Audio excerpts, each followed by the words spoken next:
یہ ایک بکری کو اس نے ٹارگٹ کیا کہ اس کو پکڑوں گا اور اس کو پکڑ کے تو اپنے غذا بناتا ہوں، تو دیکھا کہ وہاں ایک شیر ہے وہ بھی بھاگ رہا ہے۔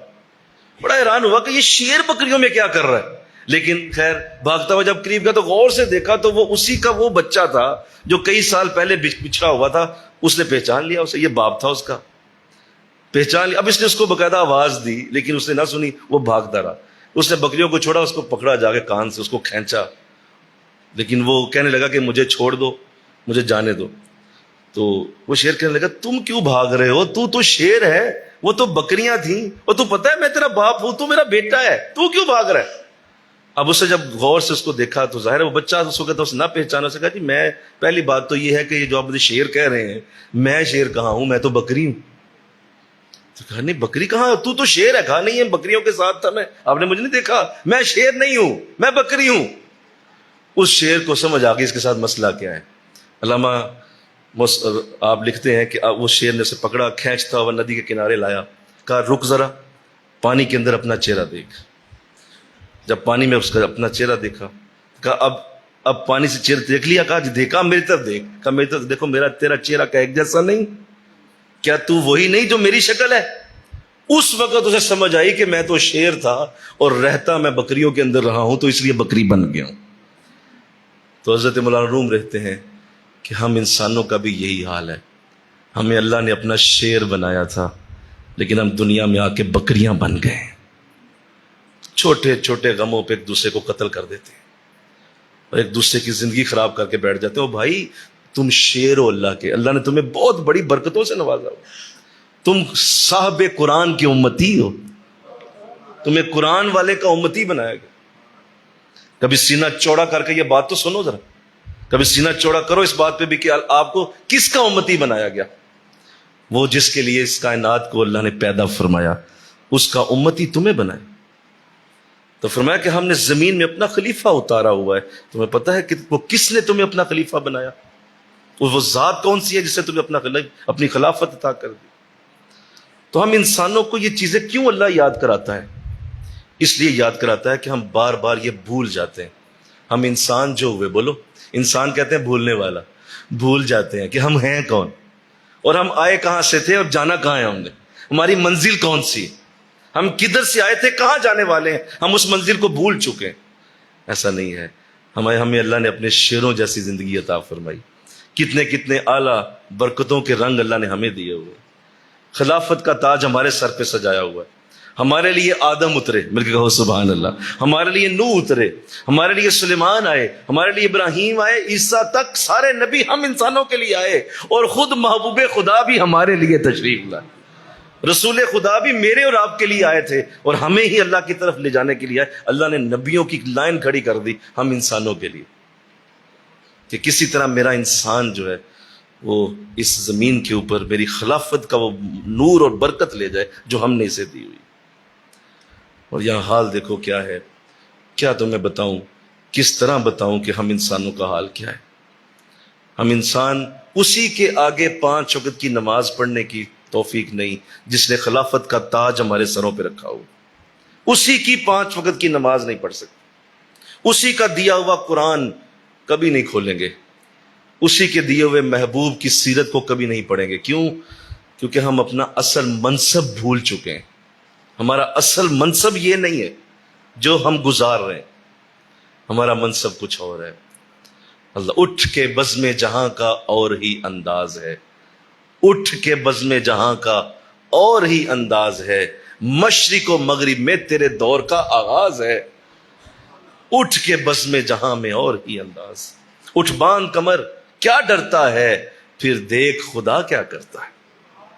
اپنی اوقات پہچانا کرو، کبھی دیکھو سجدہ کر کے کہ مولا تیری رحمت میرے شامل حال ہوئی اور تو نے مجھے اپنا خلیفہ منتخب کیا، یہ کتنی بڑی برکت۔ اور آخر میں دیکھیے کیا کہا، دل پھاڑ دینے والا جملہ ہے، اِلٰہٌ مع اللہ، کیا اب بھی اللہ کے سوا کوئی اور اللہ ہے؟ کیا اب بھی سمجھتے ہو میرے سوا کوئی اور خدا ہے؟ اِلٰہٌ مع اللہ، کیا اللہ کے ساتھ ابھی بھی شریک کرتے ہو؟ قلیلاً ما تذکرون، تم میں بہت کم ہیں جو غور کرنے والے ہیں، بہت کم۔ اچھی طرح مجھے بھی پتا ہے اور میں یہ آیتیں پڑھ رہا ہوں، آپ میرے سامنے جتنے بھی بیٹھے ہیں، 100 200 جتنے بھی بیٹھے ہیں، میں اس آیت سے سمجھتا ہوں کتنے لوگوں نے اس آیت پہ غور کیا، کون اس آیت کو صحیح طرح سننے کی کوشش کر رہا ہے؟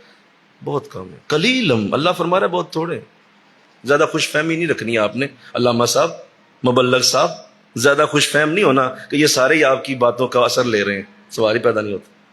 تھوڑے، بہت تھوڑے ہیں جو ان باتوں کے اوپر غور کرتے ہیں، ہم نے کیا بنایا، اور ان چیزوں کو غور سے سمجھتے ہیں کہ اللہ نے کتنی بڑی بات کر کے ہمیں اپنی طرف بلایا ہے، اور اللہ کیا چاہ کیا رہا ہے۔ بڑے تھوڑے لوگ، تو اللہ ہمیں ان تھوڑوں میں شامل کر دے، آمین کہو نا، ذرا کہو نا ذرا آمین۔ اللہ ہمیں ان تھوڑوں میں شامل کر دے جو غور کرنے والے لوگ۔ اور ابھی ہمارا قرآن آسان کورس شروع ہوگا، ہمارے بینرز آپ نے دیکھ ہی لیے ہوں گے، اور ہم بھی آپ کو آج باضابطہ یہاں سے دعوت پیش کرتے ہیں کہ قرآن پہ غور کیجیے۔ غور کرنے کے لیے 20 دنوں کا وہ کورس ہوتا ہے ہمارا ہر سال، اور 9 نومبر سے لے کر 21 نومبر تک وہ جاری ہوگا، 20 دنوں کے لیے۔ اور دیکھ لیجئے گا، اس میں آپ دیکھ لیجئے گا، کوئی نہیں آئے گا۔